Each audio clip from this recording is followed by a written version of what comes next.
Приветствую, друзья, на канале Казка. Сегодня мы с вами не просто рассмотрим правильные настройки для панели управления NVIDIA, чтобы выжать все, что только можно, но и поясню за каждый параметр, чтобы вы понимали, в какие моменты его включить, а в какие лучше выключить, где он сработает, а где сделает хуже. Таким образом, независимо от вашей модели видеокарты, вашей системы, ПК или ноутбук, каждый из вас может настроить панель управления NVIDIA под свои личные предпочтения. За большие пальцы вверх и подписку на канал буду, конечно же, благодарен. Больше вас не задерживая, быстренько расскажу за свой бусти и погнали. Ребятки, если у вас есть желание, самое главное возможность, можете поддержать мой канал подпиской на бусти. В знак благодарности вы получите мой архивчик с оптимизацией как Windows 10, так и 11. Он активно развивается, стараясь в каждой новой версии добавлять что-то новое. Там же находится гайд на 30 минут, как всем этим пользоваться. Плюс иногда публикую разные твики, отдельные настройки для некоторых игр и все возможные архивы в одном облаке. А также у меня есть Telegram, в котором я делюсь игровыми новостями, когда следующий ролик и так далее. Ну и конечно же наш Discord сервер. Мы там общаемся, играем и решаем проблемы, которые у вас могли возникнуть. За любую активность буду благодарен. Отвечаю всем и постоянно. Ссылочки в описании.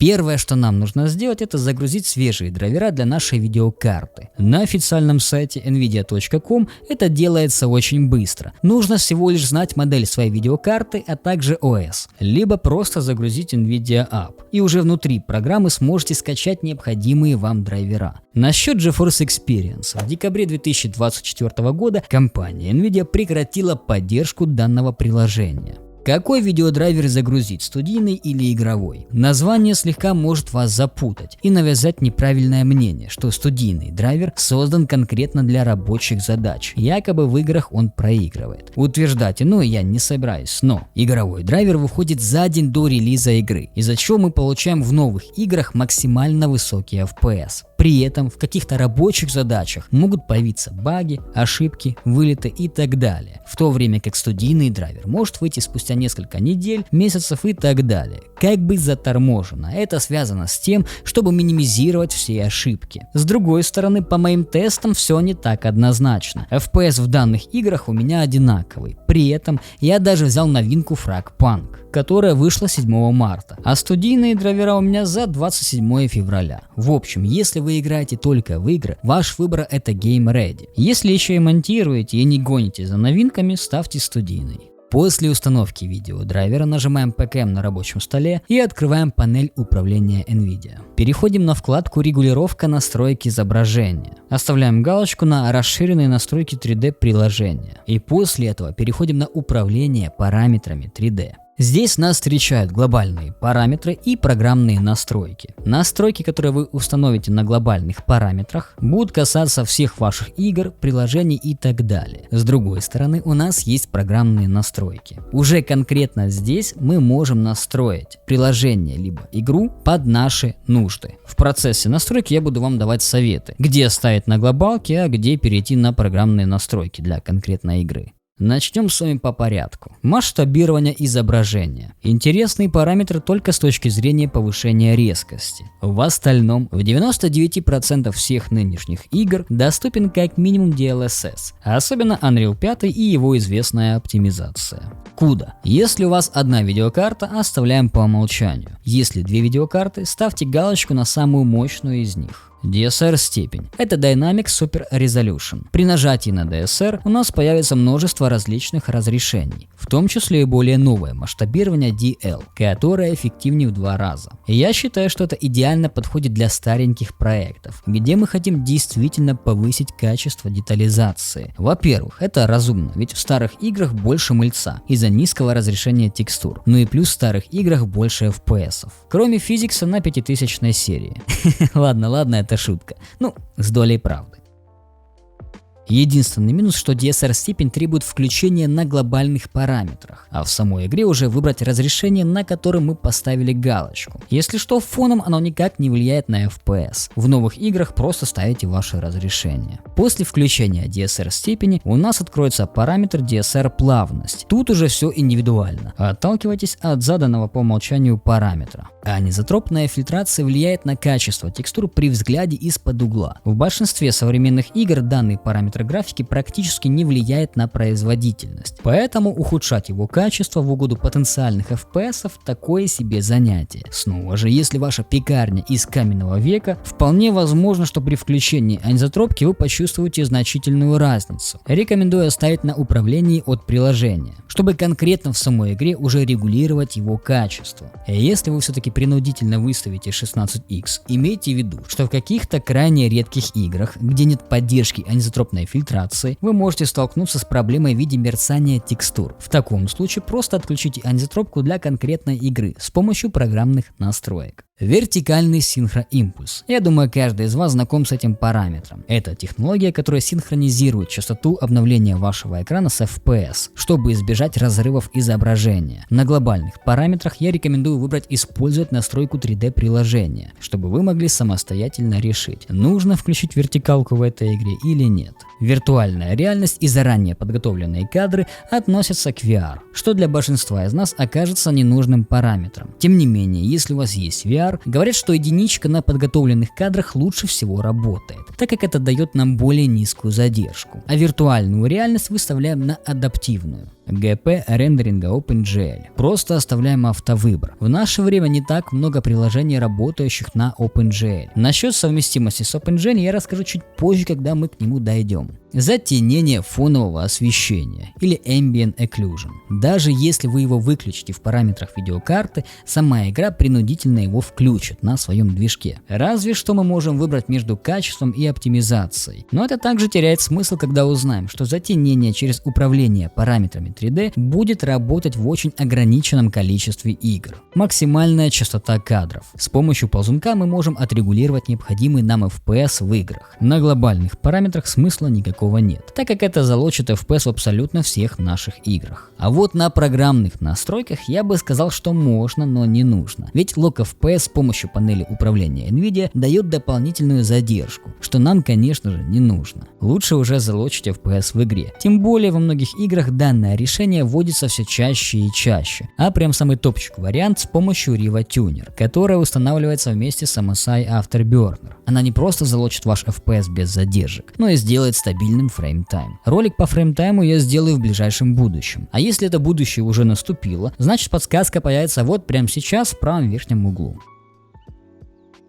Максимальная частота кадров фонового приложения. То же самое ограничение FPS, но только при сворачивании игры. Когда вы будете альтабаться, игра не будет работать на все свои кадры, а ограничится заданным числом. Что очень удобно, если вы серфите вкладки и не хотите, чтобы ваш браузер подтормаживал. Или была лишняя нагрузка на систему, когда это не нужно. Многие игры уже имеют встроенное ограничение частоты кадров при альтабе, но вы можете это сделать и сами. Существуют кое-какие теории, что в один из моментов, когда вы будете альтабаться, что-то может в системе словить баг, и ваша игра уже не будет отрисовывать максимальное количество кадров. Система будет думать, что вы находитесь в свернутом окне. Я с таким не сталкивался, но просто имейте в виду. Метод представления Vulkan OpenGL. Вроде как очевидно, но нет. Как бы там ни было, но есть игры, которые используют Vulkan. В таком случае я рекомендую на глобальных параметрах выбрать авто. А уже для конкретной игры, которая использует Vulkan, выбрать отдельный параметр. Использовать собственный означает, что игра будет отображаться и работать так, как задумано по API OpenGL. Использовать цепочку буферов DXGI обозначает, что поведение у процесса игры будет как у приложения на DirectX. Лучшим вариантом будет зайти на форум по конкретной игре, тот же Reddit, и там уже почитать, что советуют люди для той или иной игры, так как настройки для определенных игр из раза в раз могут отличаться.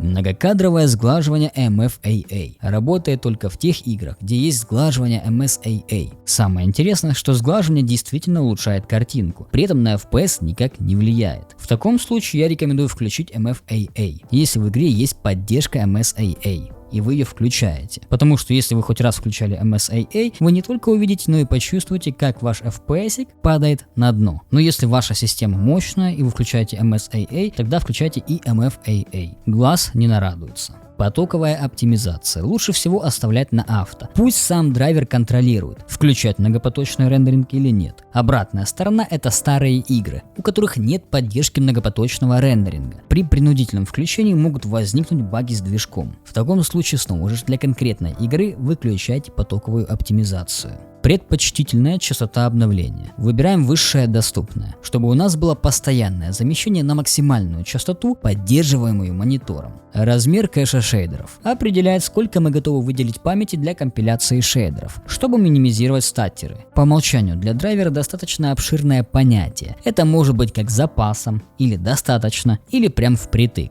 Я лично уверен, что работает отлично, но если вы не доверяете NVIDIA, ставьте около 5 ГБ. А если у вас очень много памяти на диске, тогда можно задуматься об 10 ГБ и даже сотке. Режим низкой задержки. Тут я рекомендую поступить следующим образом. Если в игре присутствует NVIDIA Reflex, тогда низкую задержку в панели управления NVIDIA выключаем, так как NVIDIA Reflex более эффективней. И лучше отдать предпочтение конкретно параметру внутри игры. А вот если в игре нет поддержки NVIDIA Reflex, тогда можете включить или даже иногда выбрать ультра. Но будьте осторожны. Ультра режим может вызывать различные проблемы. Режим управления электропитанием. У нас есть два варианта: обычный и режим максимальной производительности. На просторах интернета идут постоянные споры, что верно, а что нет, как поступить и как не поступать. С одной стороны, действительно, выбрав вариант обычный, мы никак не ограничиваем мощность нашей видеокарты, а в режиме максимальной производительности не выйдет из строя ваша видеокарта раньше положенного. Не будет никакой лишней нагрузки на нее. Я последние лет 7 ставлю максимальную производительность. Но вот что говорит нам ChatGPT. Обычный режим. Видеокарта автоматически снижает частоты и энергопотребление в моменты низкой нагрузки, что экономит электроэнергию и снижает нагрев. Но в некоторых играх может вызвать задержки, статтеры из-за переключения мощности. Режим максимальной производительности. Видеокарта работает на максимальных частотах даже в моменты низкой нагрузки, что улучшает отклик в играх и стабильность FPS, но увеличивает энергопотребление и нагрев. Я скажу так, для нас с вами обычный режим подойдет на ура, а для остальных киберспортиков я бы рекомендовал максимальную производительность. Там, где действительно, если и влияет данный режим на что-то, то в таких играх как CS2 на Pro уровне, самое главное, многие макромоменты решающие, и лучше быть уверенным в своем железе. С другой стороны, если вы, как и я, лочите вашу частоту видеокарты, тогда по сути данный режим вообще не играет никакой роли. Могу ошибаться, но я так считаю.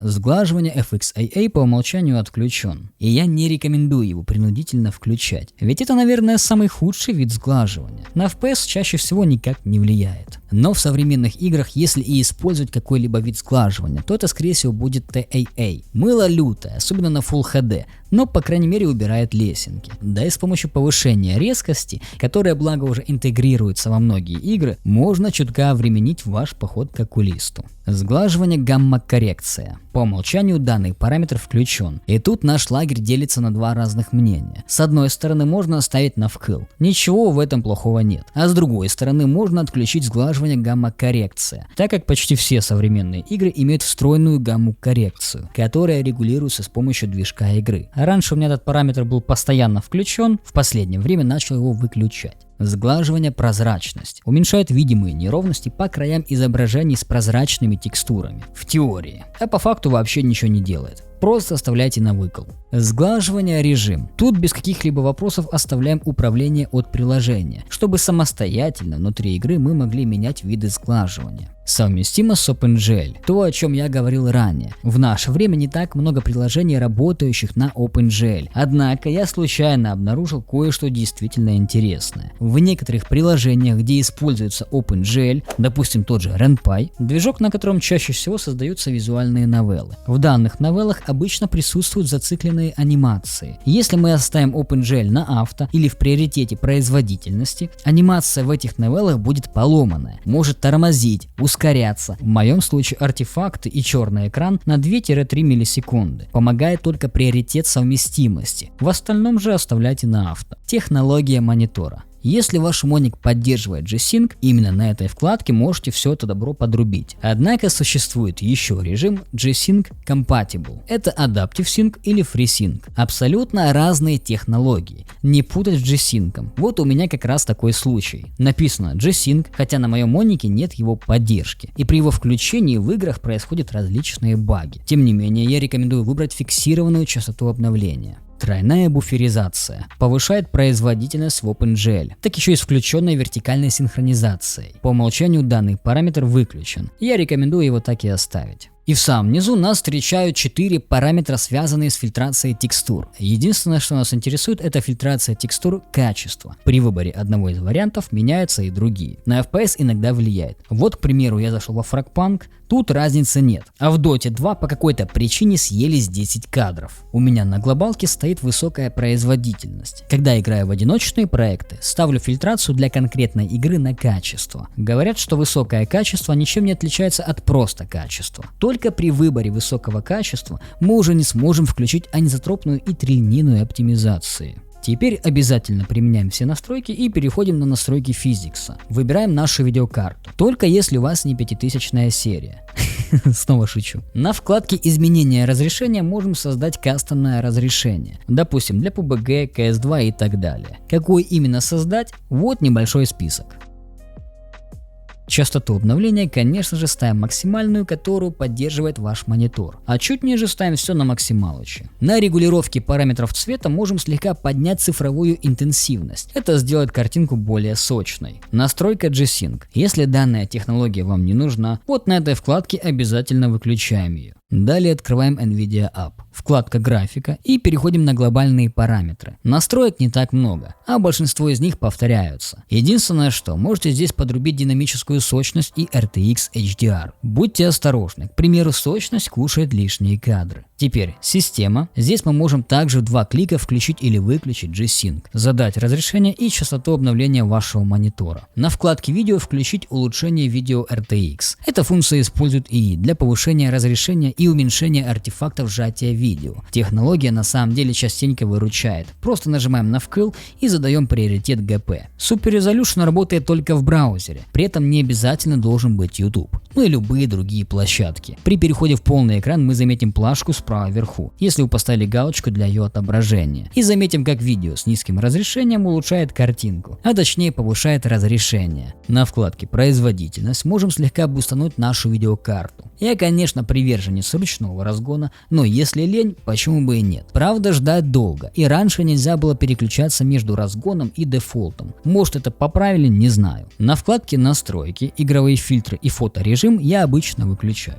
так как мне это не нужно. Но я знаю многих ребят, которые мне отправляли свои результаты ручных настроек для CS2, Dota и так далее. Поэтому тут чисто вкусовщина. Но имейте в виду, что FPS тоже может захавать. А галочки об отправке своих данных также выключаем. По сути все. В остальном, если вам нужно будет сменить версию DLSS, выбираем игру, находим замещение DLSS и выбираем предустановку. Расшифровку можно найти в описании к этому видео. Как-то так. Не забывайте, что забросить все настройки вы можете с помощью вот этой кнопочки. Если ролик вам показался полезным и вы узнали что-то новое, буду благодарен за ваши лайки или дизлайки и подписку на канал. С вами был Каска. Желаю высокого FPS.